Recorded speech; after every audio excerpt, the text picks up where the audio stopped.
this book has been 20 years in the making, on and off. And when I first started writing it in my 20s, it was going to be a bit of misery lit. It was going to be all about how awful my parents were, and they really weren't awful. They were just in a difficult situation. So I'm glad, thanks be to God, that didn't get published. And then there was a bit of celebrity in my 30s, and I was invited to publish a kind of gossip tell-all, which I was never really interested in. But I did have diaries at the time of I met so-and-so tonight, and we went to this bar and pub, and what a waste of a forest that would have been to publish and to print. So I'm grateful to God that that didn't get printed. And really with writing this book, the idea came about 6 years ago. A young boy, about 10, 11 years old, stood up in a masjid where I was giving a talk in Dallas, Texas. And at the end of a question and answer session about my journey to Islam, he answered a very, very succinct question. Excuse me, did any of that actually happen? And the whole audience laughed, because I realized that the sections of my life I'd been presenting as perfectly normal were way out of general experience. But luckily I'd kept 20 years of diaries. And so I've been faithful to the diaries, but more than that, I've stuck to a theme. So I call this book not so much a memoir, although that's on the front cover. It's a spiritual adventure that asks all of us the big questions. Why are we here? Where are we going? And what is this life thing all about? Would you like to read us maybe a couple of extracts and elaborate them? Okay. So there was a moment when I visited Iran in 2010, when I was taken into a mosque in Ramadan. And at that time I would have said, well, what a coincidence, it's Ramadan and I'm being taken into a mosque. And what a coincidence, the car just happens to have stopped at Maghrib time outside one of the biggest places of pilgrimage in Iran. But there's no such thing as chance. And I was carried up stone steps in Qom by a human wave of women in black. And I was put into what I called a black sheep, which was 4 inches too short. I'm 6 foot. And so I wasn't in a spiritual frame of mind at all. And I was definitely not interested in converting to Islam, because that was for other people. But then this. At last we reached the 20-foot-high white entrance. An armed guard, Tom Selleck with a monobrow, looked disturbed at the sight of me. I couldn't blame him. I was a giant flightless bird, more suited to the South Pole than this steamy place. Clearly he was running through the option of pulling me aside. Women were pressing forward all around me, so perhaps I'd be crushed to death before I even got inside the mosque. Tom Selleck grunted permission. A human wave lifted me off my feet, and beneath a dazzling sky of endless mirrors, I was instantly hit by the aroma of myrrh. I had no idea that in a short while I would drift off swathed in its pungent earthiness, or that I would awaken from a deep sleep, not in the 5-star comfort of the Hilton Hotel, Esfahan, but under these same mirrors. I would put freezing water from a cracked basin on my hands, my arms, my feet and my head. I would wake up to a new mindset, my heart certain of the pillars of faith from a book which till then had terrified me. Lauren, you start the book actually more or less with this moment, this incredible spiritual transformation. But in terms of the surprise you're conveying about it, looking back, do you feel that there were many stages that took you to this point? It was not as sudden, and as you said, not at all coincidental. You know, it was about as sudden as those pop bands who get to #1 and everyone says, what's it like to be an overnight success? And they don't see how they've been slugging away for 15, 20 years in small venues around the country to be an overnight success. So it wasn't an overnight thing. I just didn't recognize that I was being steered and guided away from one way of thinking, and really not away from one way of thinking, but just having my perception opened. This isn't in the book, but I remember I had been asked to work at the Islam Channel in 2006-07, and to this day, as far as I know, I'm the only woman to have ever presented on the Islam Channel without hijab on. And that was because the CEO, Muhammad Ali, said, okay, don't wear hijab then. I challenged him in a meeting. I said, don't try and make me Muslim, don't make me wear hijab, don't speak to me about Islam because I'm never going to be Muslim. And he said, okay, don't wear hijab then. We won't try and make you Muslim, but Allah has decided whether or not you'll be Muslim. And I said, no, I know. Your Allah, with due respect, he doesn't know. He said, he knows. It's already written whether you will or won't be. But there were certain instances, for example, on a Friday night I was at the Islam Channel, and there were 3 young men. They were about 18 years old, and they were sitting in a small room, and I was opposite them. And I was looking at them, and they were so, they were dazzling. They seemed to be giving off a light. Long beards, very alien to my culture. And they were reciting this sing-song. And I know now that they were Qaris, and they were reciting the Koran. And I was preparing to go out afterwards and go out drinking and go out and behave in a way that was, you know, not going to bring light. And all of these things started to make me really look at where I was. Do you feel that, you know, you're talking about this juxtaposition between, you know, almost being pushed to look at things differently and the way that you were living? Do you feel that that was something that was going on always in your life, or maybe just at that point when you started interacting with different people? I honestly believe that, I believe what Allah Ta'ala tells us, which is that everybody gets reminders. Day in, day out, we're given options. We're given, whether it's, are you all looking outside right now about how the leaves are changing colour? You know, London at the moment is magical. London in the spring and the autumn is my favourite time. I mean, it's just the air is a bit clearer, and you know, there's so many trees. Every street corner that you turn, there's some tree and it's dropping its leaves, and you just say, Subhanallah, Subhanallah. And it's just recognizing those moments, those callings in our life, to go, who made this? Who made it so that the water is sucked up by the roots and can turn into bark and then can transform into leaves, which can make themselves into fruit or nuts? Allahu Akbar. One of the things that struck me reading the earlier chapters in your book, actually, is that there are many incidents that you kind of pinpoint where there's a sort of a moment, if you like, when you are forced to consider things, even when you're quite a young child. Are there any that sort of particularly you feel are more pivotal than others, or perhaps you haven't put in the book but are as important? So my mum, God bless her, she said to me a few months ago, I've been speaking to all the family about why you've become an extremist. And I said, okay, how have I become an extremist? And why? She said, well, you were always a weird kid, you were always praying. And I'm like, okay, and I was this little girl who'd say, please God, take my sister away, she's horrible. Thankfully, she's still here, you know, because God is merciful even to little sisters. But I would pray, and I got it. I just got it at a young age. And I think I was asking a friend's daughter recently, and they are determined to raise her in an atheist house. You know, they would say, and it's their right to say this, we're giving her a choice. But how are you giving a young person a choice if you never let them hear the word God? And if you have no discussion about the main religions? That's not a choice. That's evacuating choice and forcing atheism onto them.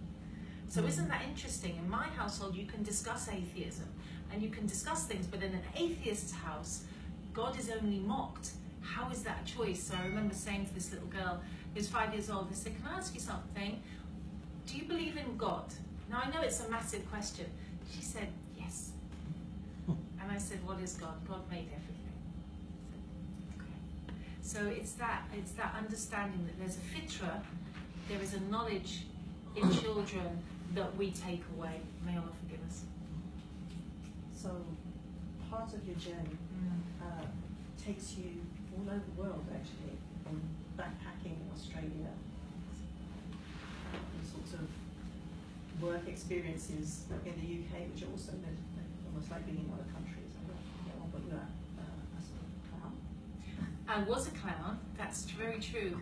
I was thinking about this yesterday. So when I spent 7 years trying to be a famous actress, which is why I thought I had been trained to speak in public, to understand about the voice, understand about resonance. But look, subhanAllah, years later, it's actually to speak about belief and to communicate in a beautiful way. And that's so amazing to me. But I wanted to be a famous actress.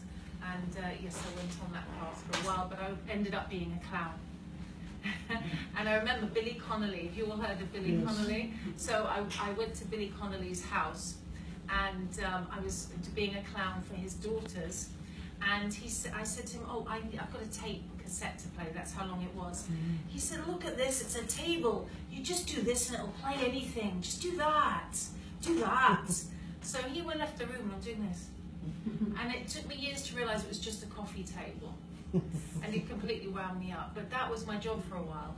And I also remember an awkward moment when my older sister Cherie had got me a gig as a clown at one of her friends' children's parties. And it was that very English thing of, I remember them opening the door in a sort of horror, like, oh my God, it's Cherie Blair's sister. Tony Blair is going to be Prime Minister. And she's dressed as a clown. Is she a servant or a friend? And it was that they were breaking. I felt so sorry for them. You know, so they'd come over while I was with the children doing, what's the one where you take the paper off, you know, pass the parcel. Would you like champagne? It's like, no, I'm working with children, you know, but they tried. So, yeah. So lots of transitions, basically, lots of transitions. So from a clown to the Stars children, and a celebrity in the 90s, to Palestine, which is, I think, in many ways the core of this journey that you've outlined of your life. How did you get from that to that? What is the... I said, how did you end up from don't you think, Azu, that everybody has a calling? I mean, are you where you thought you'd be? Could you? None of us can actually, when we're young, we can't foresee where the journey's going to take us. And I hope that whoever reads this, we can recognise in our own lives, like, this is the better journey than I thought I would take. Wherever we are, it's the journey we were meant to take, and we didn't know about it. So there's thankfulness and there's humility in that for all of us. Because I thought I was going to be a Hollywood star. I was just pretty enough to be arrogant, and I could speak a few lines clearly. In fact, it was really embarrassing, but the Daily Mail, I think, interviewed my first theatrical agent, and his name was Vincent Graff, and he'd been my dad's agent, and it was a hit piece, of course, anyway. And he said, "Lauren Booth, better journalist than actor." And I'm like, "You are my agent! How painful is that?" But he was right. How did you become interested in Palestine? Because I know after that period you went into journalism. And yet, as you've outlined, there's a kind of phobia about talking about Palestine within the media generally, and it's certainly, if you write the Daily Mail, it seems a strange place for there to be journalists who then ended up in Gaza. Yeah, I don't think they're too happy about it, that's for sure.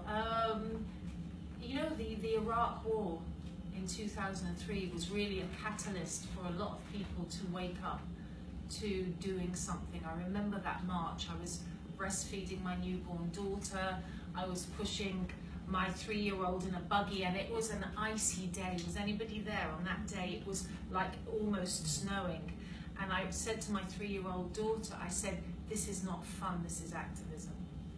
All right, don't moan today. We're doing this for other people." And she was so rock solid, tiny little thing. She was like, "I get it, Mum.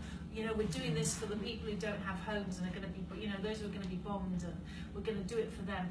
But on the other side, there were, it was such a 1 million person march, I would say, and there were the jam-making Middle Englanders who were just outraged and did not want to go to war and were brought to the streets. So I always say Tony Blair radicalised me. That should have been the title of the book. Oh no, Tony Blair radicalised me. Oh, I missed a trick there, maybe 2nd edition. So actually, wasn't going to ask this, but you just brought it to my mind. The jam making the Lindeners sort of had this moment of clarity. Do you think that there can be another moment like this, particularly, you outlined in your book, you mentioned also, some of the feedback from your family is to not kind of understand own perceptions of Muslims. Is there a way that we can get to that moment of clarity? For the vast majority of people who are decent people, to make connections between them. Do you know what? There was I think it was it 2009, the Gaza war in 2009, because it was before I was Muslim, I remember, and I gave a speech at that massive, again, it went from 15,000 people turning up at pro-Palestine marches to very quickly, you know this better than me, 200,000, and I looked out and I thought the whole front row in the crowd were white middle-class English people, and they had their children with them, and they were crying because other people's children were dying. And that's the connectivity. It's about, are we human beings together, or are we tribal human beings? I said to my children when I went to Gaza in 2008 with the Free Gaza mission, I said, and they were 8 and 5 years old, big ask of children. I said, look, are you more important, really, than other children around the world? No. Are they less important? Is their pain important? It is the same as ours. Mummy, go and help the palace Indians. They thought there was a palace with Indians who were there, and I thought it was so cute. Please help the palace Indians, they used to pray. And it's that moment, and I think we are connected with that. And I don't think whatever veils are trying to be drawn over this, whatever blocks are trying to be put onto our speech, it's not working, because the reality is people's hearts are touched, finally. So a couple of things from that. You're talking about the kind of veils that are trying to be blocked. You also mentioned a hit piece in the Daily Mail. Actually, I think we all know that you've been under quite a lot of intense media scrutiny. You don't actually complain too much about it in the book. I was quite, not so much surprised, but knowing how much hassle you've had. How do you just move on from that? I'm sure sometimes it was pretty. I think if we moan about the activities of those who hate freedom and free speech and want us not to care about Muslims and not to care about people in pain who are not their people, then we're doing their job for them. So just don't moan. Just do better. Just do a better job.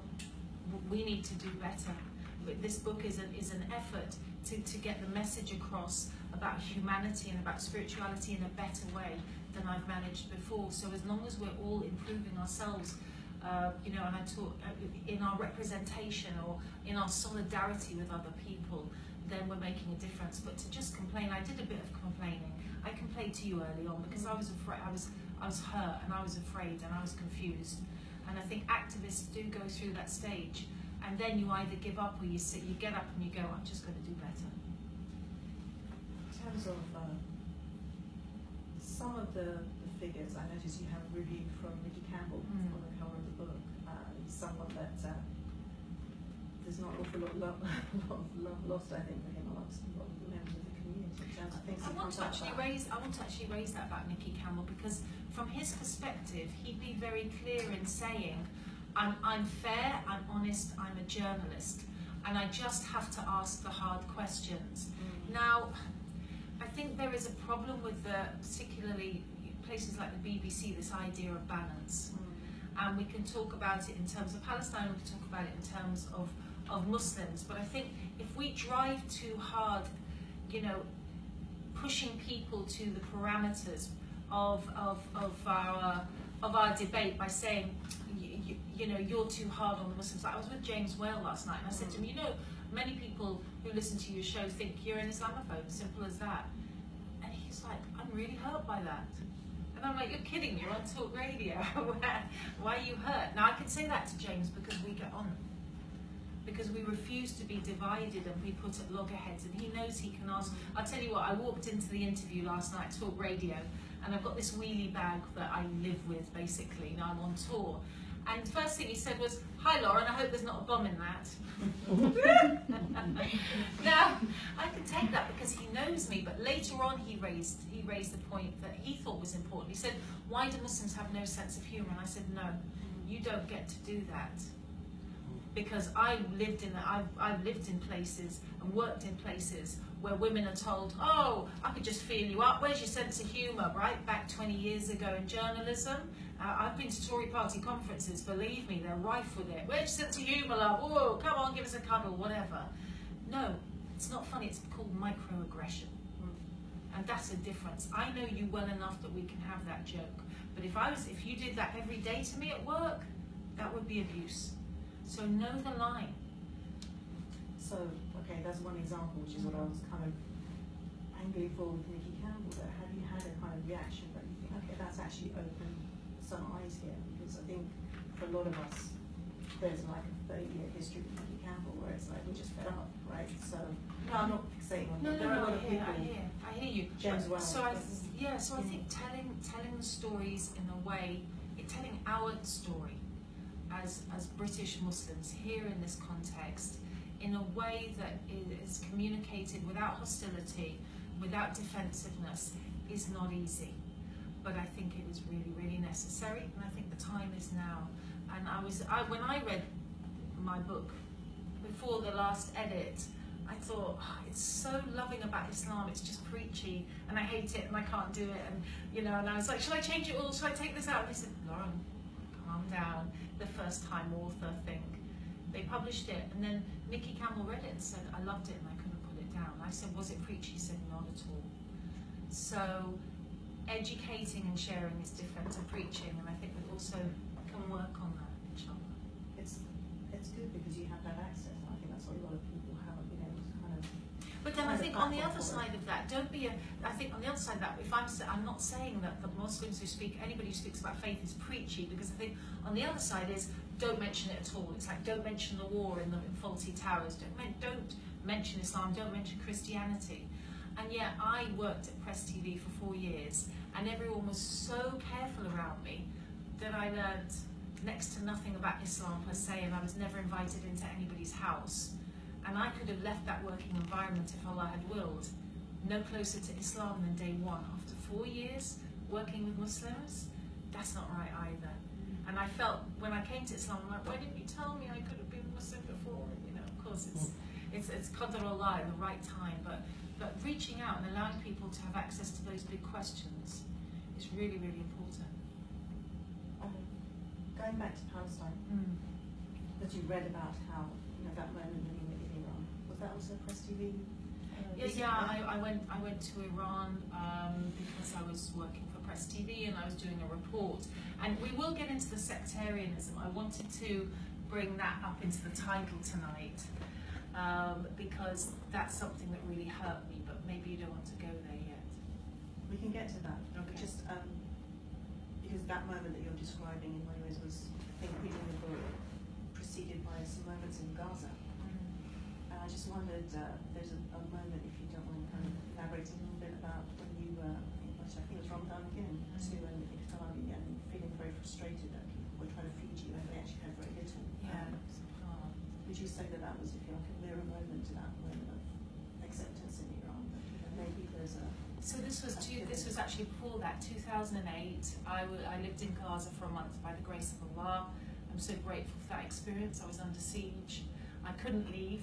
I actually got a job and was going to get an apartment. Remember, I had a 5-year-old and an 8-year-old in France, and the Egyptians said you might never see your kids again. And it was the only time in my life that I've used the "Do you know who I am" card, and that was because people were telling me, Tony Blair's the Middle East envoy. Try and let him get you out of Gaza. And I'm not doing it. And part of it was pride, and part of it was he probably wants me here, and he's laughing with his friends in Jerusalem. They're going, ha ha ha. And of course, so I did. I called the envoy's office, and I said, okay, don't gloat too much. Can you get me out of Gaza, please? I need to go home. Lauren, are you stuck? We didn't know. That's a shame. The Israelis will help. I'm like, are you joking me? Put the phone down, and I could almost hear them going,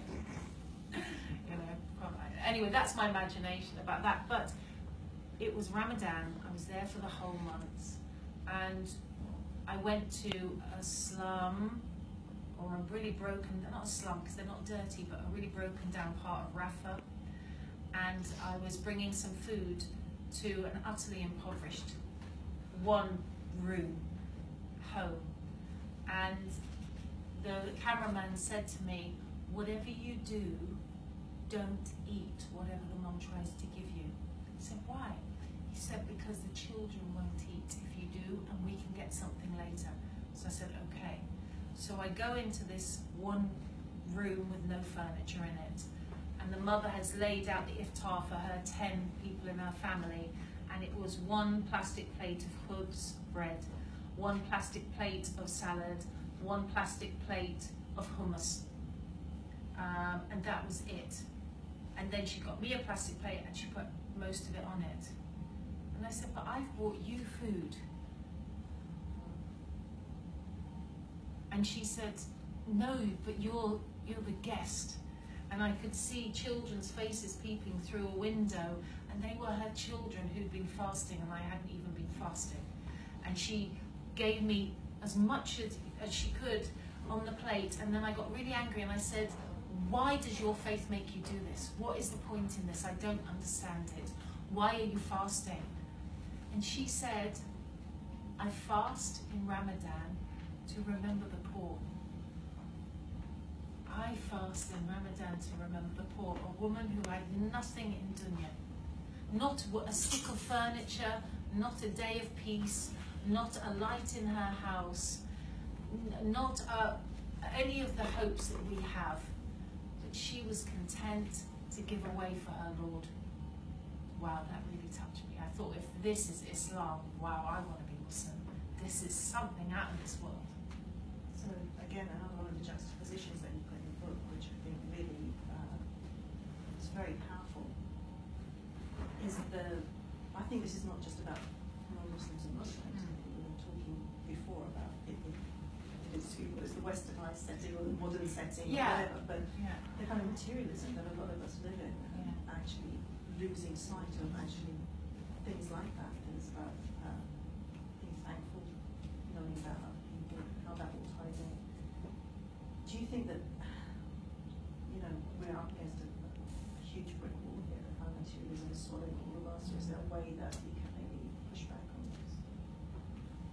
Okay, if you talk about pushback on materialism, if I don't ever let me see any of your 2-year-olds holding a phone, right? There's no families in Silicon Valley who have babies with mobiles and tablets at the table. It doesn't happen. I mean, the head of Apple was Steve Jobs, or no, it's the other one. Steve Jobs. He was very clear that he never gave an iPad to his kids, right? But now that is surely the only product that we buy that the seller would not give to their own family.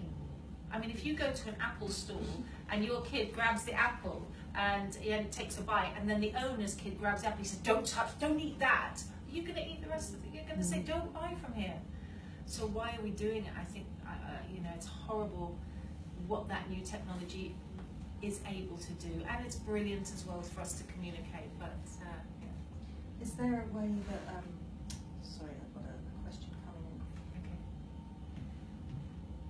One of the things that I was also very struck about, in addition to this, I think it's about, again, not so much the Muslim and non-Muslim divide, but the cultures that we live in. And there's a sort of silent character in your story, which is kind of alcohol, the culture around alcohol. And then also sexualization of women in particular. I'm curious to see how you kind of, well, as a mother, but also now, if you like, on the other side of some of those experiences, which a lot of us have been through. How do you negotiate that? What is the kind of message? It was really important as well when writing this in hindsight. Luckily, again, I had my diaries, not to be preachy on my old self, to actually present that person as she was. I didn't spend every day unhappy going, where is my spirituality? I was having the time of my life at that time because it was what I knew. Going to bars, flirting, feeling like a superstar, that kind of power feeling, you know, getting all that male attention. You know, I would have said at the time, it's great, but I also cried myself to sleep, and I also didn't understand what life was about, and I also threw up every week, you know, after drinking too much, and I also got myself into positions where, seriously, I remember at 4 o'clock in the morning, you know, on the street looking for a taxi, and the man who'd taken me out of the club, who was with the Royal Shakespeare Company, he looked at me and he said, "Why are you doing this? You're a nice person." Because he knew I wasn't going to take him home or anything, like nothing was going to happen. He's like, literally, why are you here? Why aren't you? And I thought, why? And you know what the answer is? Why not? Why not? Why shouldn't I do this? So just because you can doesn't mean you should. Should kind of be a new motto. And so I didn't want to preach at my old self. I wanted to present her as she was, but also saying, this is better. I haven't lost anything by coming to Islam. I've only got rid of what was poisoning me. I love that all your chapters are sort of preceded by either Alf Garnett, I think maybe a bit of poetry at some places as well. How did you go about choosing those? Was it just sort of spontaneous, or did you sit down and think really hard about what fits? Nice question. So yeah, each of the chapters opens with quotes that were pivotal to my part of life. So this one, number 1, is about my childhood, and this is the quote: "Then he gave me his autograph picture and these 3 rusty nails." These 3 rusty nails, what do you think that might be about? That's by Roger McGuff. Roger McGuff was one of the beat poets from Liverpool, and my dad knew him, and we used to have this, you know, wonderful old scratched record of poetry, and this one was about Jesus, as if Jesus was a beggar on the streets. What would happen if somebody opened the door and said, "Oh, there's this dirty man and he looks dead, like he's from the Middle East, and he's asked for a cup of water, so but I gave him vinegar, and you know, he gave me these 3 rusty nails." And it just, so I chose them because they meant something to the person at that time. I also quote Spiritualized, who was a pop band who I remember sitting in the Albert Hall, and they opened this amazing album with the lines, "Ladies and gentlemen, we are floating in space." Oh, indeed. We're going to talk about sectarianism. Can I take a couple of questions? Okay. Sure. Some questions from the room, otherwise I have some from online. Yes? Just want to ask, what did you find the most difficult thing to do as a Muslim, like to implement in your life? Well, that's a good question. Oh, I like that. What was the most difficult thing? Okay, so I'm going to, you know, when we get these questions, it's very easy to go, I started, you know, a few years ago, I would have said, I just floated through everything. But again, I had to revisit my diaries to find out that I think the time, the extra time that I had, how do you fill the time? It wasn't the doing something, it was the not doing something. So I'd have friends around and we'd drink wine, and then I'd go to their houses and we'd drink beer, and then we'd go to the places and we'd have the meetings, and it's and that void of, well, now I'm not just hanging out pointlessly, gossiping. I've got 3 hours every evening. And there was a bit of this. Okay, bored now. You know, you can't read the Koran every night. So what do you do? So I think that was kind of a scary sort of like, I was a single mum, my kids were in bed. Do you just sit and watch TV? I didn't even have a TV at the time because I got rid of the TV. So then you really have to start making your networks, and then you really have to connect with your community. That took me a long time. That took me, I think now I have a community that I can feel on my friendship group. 7 years as a Muslim to kind of go, yeah, even my daughter Alex, who's now 17, she said, "Mum, I think we've really cracked it this year." Inshallah, we really cracked it. We've got friends, got community. This is the year, this is our year. 7 years, not easy. Yeah. Thank you, good question. So one of the questions that's coming online is, how do you feel your white privilege has changed since becoming Muslim? Has it changed? Oh, I like that. White privilege. So I've lost white privilege in the mainstream. The first time that you go to a hotel in America and you say, hi, can I check into my room, please? Sorry, honey, what? Can I check into my room? I don't understand what you're saying. Where are you from? I'm like, from England. Is that a Middle Eastern accent? It's like, what? What is this? Is this a joke? There's a hidden camera somewhere now. And I actually had that similar experience in a taxi one night. And the bloke said, I said, listen, mate, takes around the corner to Chelsea. He said, I'm sorry, I don't speak Arabic. Yeah. What? I didn't speak to you in Arabic. And after 5 minutes, we got on so well that at the end of the journey, he shouted out, Laura Booth, I'm in love with you. And all these Muslims look around like, what's going on with her and that cabbie? But so I think that sort of being seen differently was really interesting. And that, yeah, I mean, you know, being a white convert to the media is, well, you have to have had a nervous breakdown, have lost your mind, or be a danger. Because you can't, if you're a normal person with a good intellect who's come to Islam, we have to discuss, is there a God? And we don't have the space to do that. Don't make us do that, Lauren. But white privilege in the Muslim community. There is a horrible tier system in the Muslim community, and that really, once I got over enjoying it, really hurt me, because you do kind of float in and go, God, everyone's so nice, and then you're like, it's because you're white. Oh no, really? And then you see how our black convert brothers and sisters, Afro-Caribbean convert brothers and sisters are completely ignored and left alone, and then you think, right. Just remembered something while you were talking, and that was, I remember years and years ago sending you a message. You were on this morning before you became Muslim, made a comment about how people were obsessed with the story about Miss America being as well a supporter or something like that. And then I think after you became Muslim, not this morning, something else, TV or something, I think, did the appearances dry out, or did I imagine it? Or? Yeah, they dried up for a long time. In fact, I was regularly on Sky for about 8, maybe 10 years as a newspaper reviewer. And when I accepted Islam for the first month, once a week I'd go in the car at 6 in the morning, take my hijab off and go in to do the review. And then I read one of the many ayats in the Koran which warns about hypocrisy, and I thought, okay, that's really hypocrisy. So I thought, today I'm going to wear my hijab. And I walked in, and I remember specifically going into the dressing room, and I've known these women for years. You know, how are you, love? You're all right, let's put on a bit of lippy. And this morning they went, hi Lauren, should we do your hair? No hair today, no hair. You know, and they were being so careful that I felt really sorry for them. I was kind of panicked. It's like, just put the makeup on, it's okay. And credit to whoever was the presenter that day.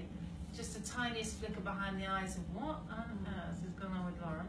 But we did the same job together that we'd done for years, with one difference. 2 days later, I got a phone call from the producer saying, we're having a bit of a shuffle round, just looking at how things are working, and long story short, we don't need you anymore. Nothing to do with your work, just, you know, having a look at things. Now, maybe it was that, maybe it wasn't. I'm thinking you're now sometimes more on daytime television. Yeah, but interesting. Not that I watched it. No, I'll tell you what, Holly Willoughby and Philip Schofield, big love, amazing human beings, love. But you get asked on to represent Muslim women, so you only get asked about hijab or about terrorism, and it's like, you know, when I used to come on and I used to do that whole thing about talking about politics and the wider world, why is it now just hijab? So you're reduced, but at least there's an access point. So I think that takes us to that question that we were at before, that do you think you have that access maybe because of your connections before, you know, is that access system because of whiteness, or is it just media in its Interestingly, and not so wonderful ways of reproducing the problem discourse? Interestingly, we have some great assets now in our community. The sisters in the hijab who are making it in the newsroom, who have really worked very, very hard and are successful journalists. But there is a barrier with white converts. Now, I know we're a minority in a minority, so if you were going to say we should be represented in journalism, we'd still be 0.0001. So I'm not saying, but it's so hard to present that to the public as, like, I'll tell you what it is. When you're not Muslim, if somebody's brown and Muslim, it's okay, because they can do their weird stuff. And it's all right, and we'll accept it because we're diverse, aware. But if somebody's from the culture here and chooses to go to believe in Allah, that's too much. Are there any more questions? Yeah. Is it too much from the media or the community? I think it's too much for the media to discuss in 250 words, which is the space that you have, because again, we don't do God, and I think that's a mistake. I think there is, you know, all around the world, people are. I was speaking to somebody, actually it was Ash yesterday, who's on the who does the show on Talk Radio with James Whale, and he said, do you know what, amongst the Jewish community, the youth are coming back to their faith. I said, mashallah, that's really good. So there is an awakening. The worse things get, the more people are looking towards faith for answers, revisiting and hopefully finding their faith. And one of the misconceptions is that Muslims only want people to be Muslim. No, we want you to have your faith. Just sincerely believe in it with ethics. Sorry, is there another question? Do keep sending us your questions in online, please. You were going to, wanted to raise the issue of sectarianism. You mentioned it very briefly in the book. I just wonder, I know it was a kind of a very painful experience for you, but do you think maybe it's getting better now? We're sort of at a post-traumatic moment in terms of. I think I want to speak about this from the viewpoint of someone who put their head to the ground and said there is no God but God, and cried thank you and I'm sorry at the age of 43, and then came to the realization that all of this is made by a beautiful, benign creator, and we're all one family from the same mother and father, and that we're definitely one ummah. And how beautiful that is. And then for people to say, so are you Shia? Now, that can be if they're not Shia or if they are. But not to ask, are you Muslim? Not to say, how is your Islam? Not to say, how are you liking Islam? Or, you know, what's your experience of Islam? Or what are you looking for in the faith? But are you Shia or Sunni? That really, really, I could cry about that. And I was in Iran in March this year, and I was in the foyer of a hotel with an esteemed sheikh, maybe he was an ayatollah, a very esteemed member of the fraternity there. And he was saying, you know, you should be Shia, you should be this, and I just made a dua and I said, please, Allah, let us stop this. Let the brothers stop this. Because we're killing each other. Because we're killing each other for nothing. And it's wrong. And definitely, definitely don't you dare do it to people who come to Islam. Don't you dare try and politicize our relationship with God. That is wrong, whichever side you're on. You know, nobody owns my faith. That's between me and God. And nobody has the right to make sectarianism more important than belief. Is that something you think is now very prevalent in the UK? I think it's petering out? Because this is something we're all confronted with, at least in civil society, where, you know. You tell me. I mean, you know, you're very connected with the community. I think, I'll tell you what I noticed when I went to Iran in 2010. I didn't notice that people would say, come to Shia Islam. But when I went this time, nobody was happy that I was Muslim. They just wanted me to be a Shia. It wasn't enough that I was Muslim. And that really shocked me, and I gave lectures on it, and I said, stop, why are you doing this? Why are you not happy that I'm here as your sister? You're my brothers and sisters. You're my brothers and sisters, inshallah. So I do think that we're being pushed to a worsening schism, and I don't know where that's, that for us is just discomfort. For many people in the Middle East, it's death and homelessness. Certainly, I mean, we've done a lot of stuff at IHRC, for example, in Indonesia, where, you know, whole villages of Shias were killed over the sectarianity and so on and so forth, and it is, as you said, completely pointless. And I mean, we do have these unity conventions like the ones in Syria. look what's happening. Look, we've got Syria and we've got Yemen. Nobody, they're just being decimated, people there. And I don't actually care who's doing it. I just ask Allah to stop it. Is that something you want to sort of tackle when you give your talks, or is it a lot of us, at least in the UK, just like, well, it's just not even any point of starting this conversation. I just go pear-shaped as soon as you open your mouth. I think when you're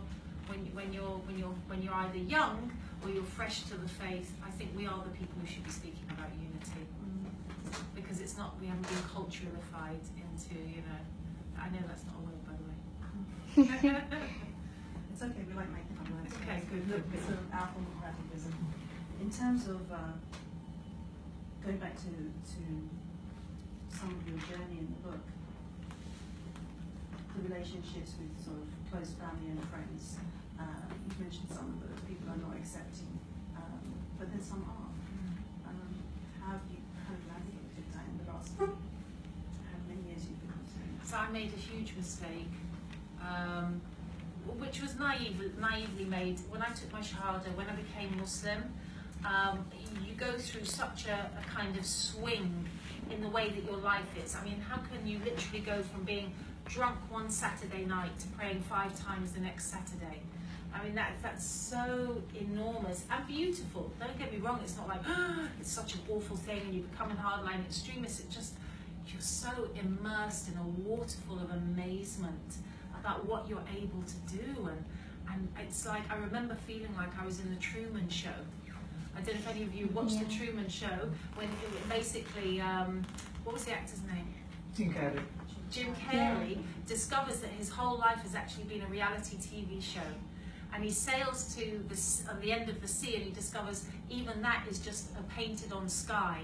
And he gets out the boat and he walks and there's a door in the corner and he opens it and he goes, oh, it's all out here. That's how I felt when I came to Islam. It's like I'd been living in a broom cupboard of existence. And I'd never come out of the broom cupboard for 43 years. And then I was like, whoa, this is amazing. What was the question? I forget, but I've just remembered that takes us nicely to I'm a Celebrity, Get Me Out of Here. Yes. So you mentioned that in your book. How do you feel that was in your life story, out of all the many things you've done? Yeah, so I questioned about whether or not to put it in, because each of the chapters in the book is, I say this is a spiritual adventure that just happens to have me in it. It's not a book about me. So it's not my story, it's a human being's story. And each chapter should have a point. And I believe each chapter does have a point. And with I'm a Celebrity, it kind of explored the excitement of being a little bit famous, of waking up in the jungle with Jason Donovan every day, which was like a dream. In fact, I thanked God so much for waking up, you know, within a meter of Jason Donovan. Maybe that's what brought me to Islam. Maybe Jason Donovan was one of my steps. Hi, Jace. And enjoying that kind of moment, but then seeing a really nice, funny man, David Guest, who was the biggest joker ever.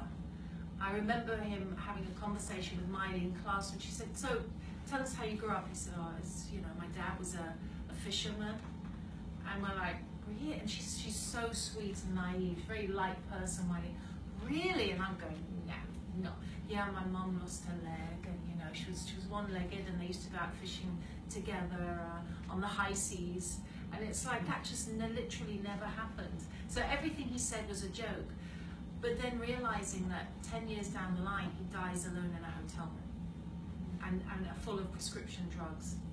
So that all of that celebrity stuff is just a facade. It's just that reminder of, you know, what are our last moments going to be, and what is the point of it being? Questions from the floor? Got another one online. You may have already answered it, but I don't know. For someone who hasn't read the book yet, is there a particularly crazy story you could tell us if you were at least? Oh, particularly crazy story. I think the Free Gaza in 2008, 45 of the most bonkers, random human beings gathered together on 2 boats, hiding the ships from Mossad and trying not to sink ourselves. That adventure is in the book in vivid technicolor. Did you laugh at that, or did you think you're crazy? What did you think reading? My most vivid memory of that is the toilet being blocked. So that's going to stay with me. Okay, not the moment I'd have thought, but you know, okay. Yeah, I think those characters come through, and I think that's a really exciting time about what human beings can do and what we can achieve when we pull together. And yeah, there's some frightening moments there as well. I think that's about 10 years ago now. Exactly 10 years ago, actually. Yeah, 10 years. I think for a lot of people quite young in the room, and they do not remember that time. I think you mentioned the book. How many people came to the shore to welcome those boats? So we were basically two small boats, and they should only have carried 20 people, and there were 40 people on them when we sailed from Cyprus to Gaza to try and get media attention to the siege. I think that was 10 years ago. We never thought it would see 10 years, never in a million years. A siege is a medieval cruelty. You can't get what you need in, and you can't get what the people you need out. It's unbelievable. So we did it for that reason. And after 24 hours at sea, we looked into the distance, and there was Gaza rising out into the mist, and the skipper said land ahoy, and then we noticed there were like spots on the horizon, and what are they? 30,000 Palestinians, all making takbir.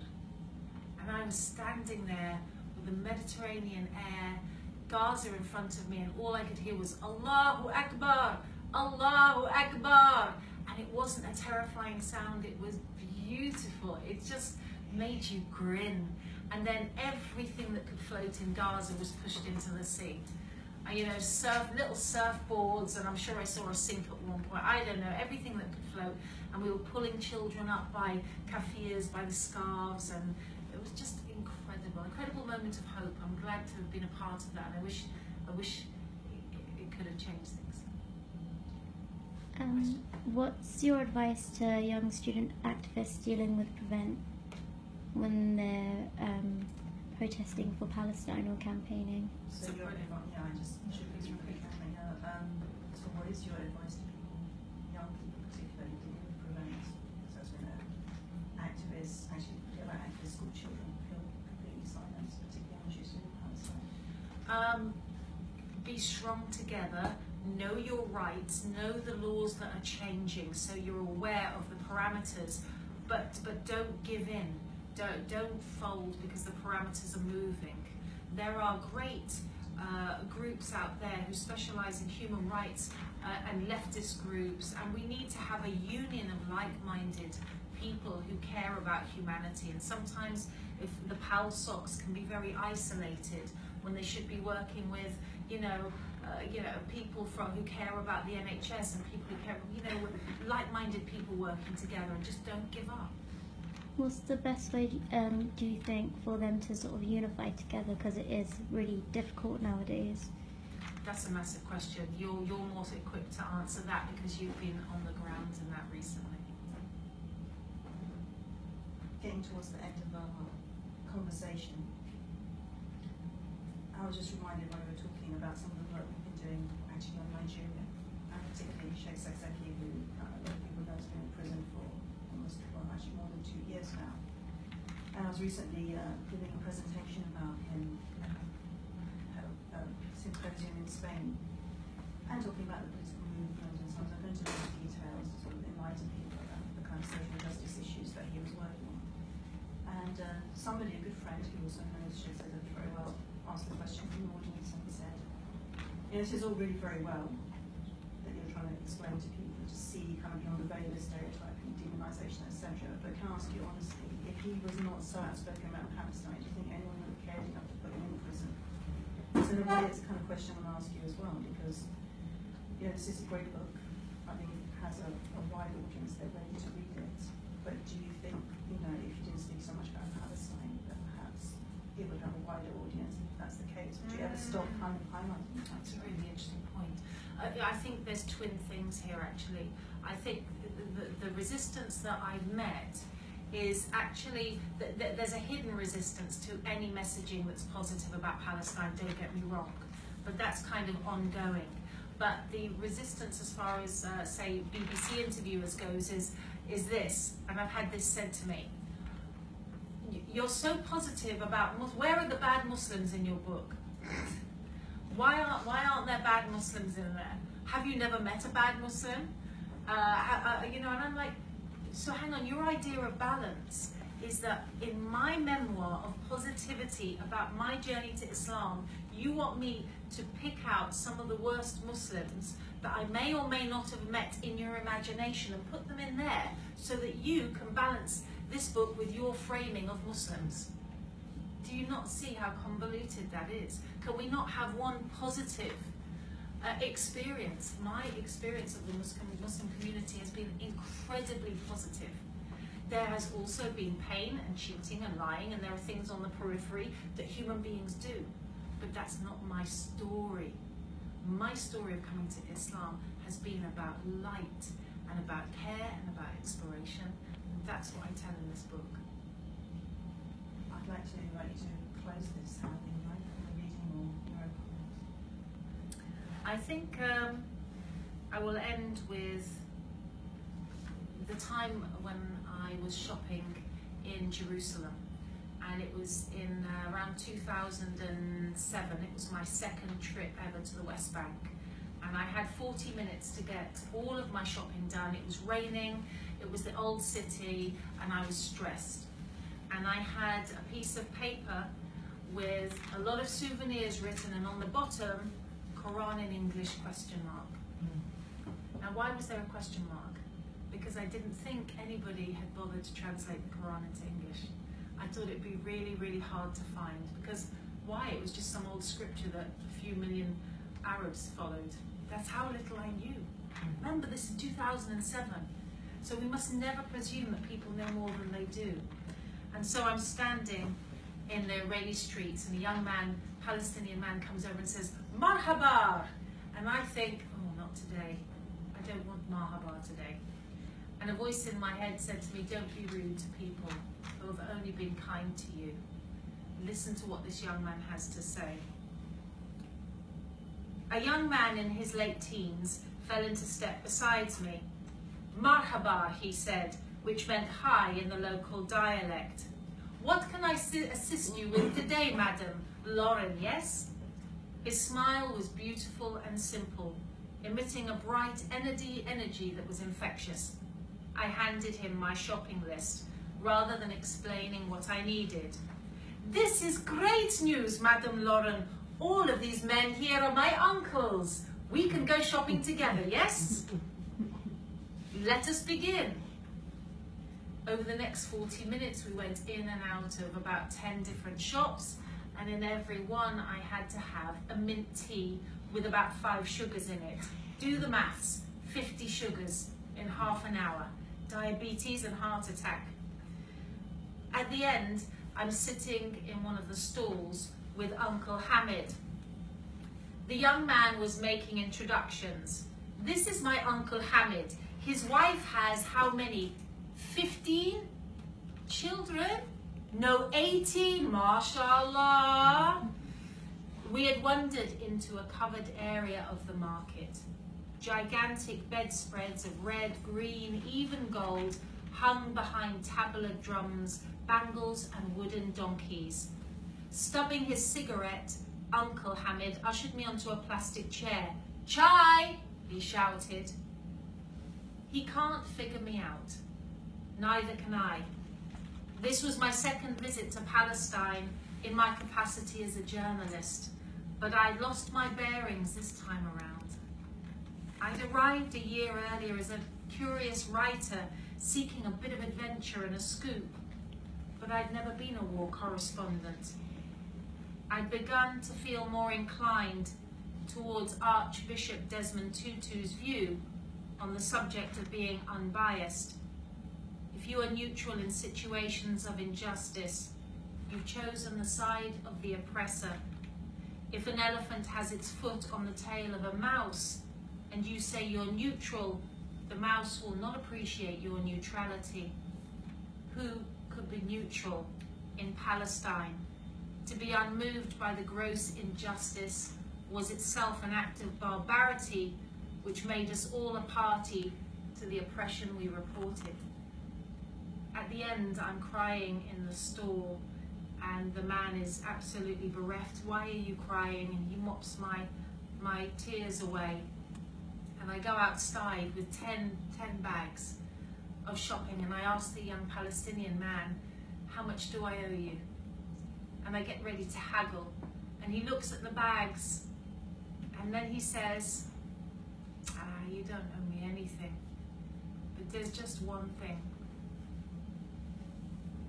Please don't forget Palestine when you go home. And that's how I got my first ever Koran, as a gift from the people of Al-Quds. Thank you, Lauren, for sharing that with us and taking the time this evening. Thank you to everybody watching. See you next time.